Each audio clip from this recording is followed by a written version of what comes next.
Bermuda Triangle effect, it could happen any time to anyone. I recognize that many skeptics and debunkers view the Bermuda Triangle as a non-mystery. They attribute all the missing airplanes and ships to mechanical failures, human error, or bad weather. They reject anything that exceeds known physical laws. Certainly, in some cases, they are correct. However, to dismiss all that has occurred as a non-mystery shows a lack of willingness to look closely at cases such as mine. As William James once said, "If you wish to upset the law that all crows are black, you mustn't seek to show that no crows are. It is enough if you prove one single crow to be white." It only takes one white crow to prove that all crows are not black. As I've often said, if any of those researchers had been flying with me on that day in December 1970, they would have a considerably different view on the matter. Skeptics also point out that similar disappearances involving planes and ships have taken place outside the boundaries of the Bermuda Triangle. In this case, I agree wholeheartedly. In fact, the Bermuda Triangle story is like the final twist in a good mystery, in which the vanquished antagonist surprisingly reappears elsewhere, setting up a sequel. That's exactly the case. Rather than turning into a non-mystery, the phenomenon extends well beyond its triangular boundaries.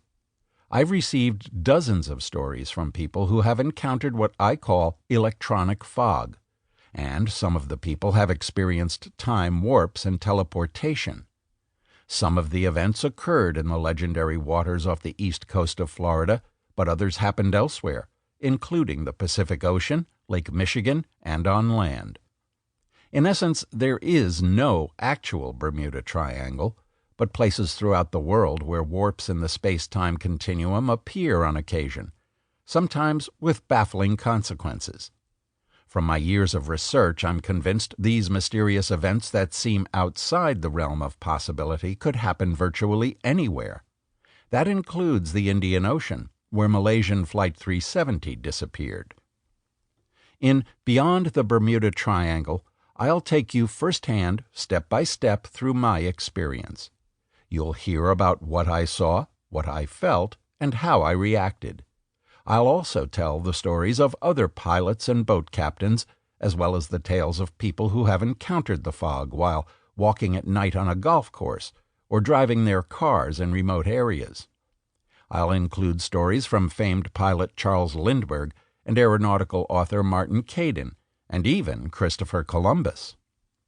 I'll take you to meet physics professor David Paris, a former Army meteorologist who believes my experience holds an important key to creating a warp drive that can take us to the stars. Amazingly, Paris is building such a ship in his garage. I know that some listeners will find these stories hard to believe. That's especially true when we enter the realm of UFOs and their possible involvement in breaches of the space-time continuum. I can't prove what happened to other people whose stories I've included, but I know what happened to me.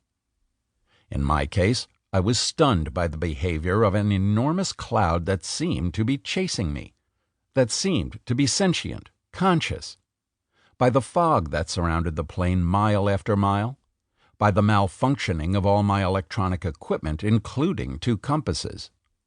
When we contacted Miami Radio, the tower informed us that the weather between Bimini and Miami was clear, and there was no plane on the radar. What? How could that be? Then things got even stranger and more disturbing. I'll explain it all in detail in the first chapter. I know this story because I've been thinking about it almost every day since it happened. Chapter 1. The Journey. The island. It's the largest and least populated island in the Bahamas, larger than all the others put together. There's a mystique about the place, an island with its own mythology.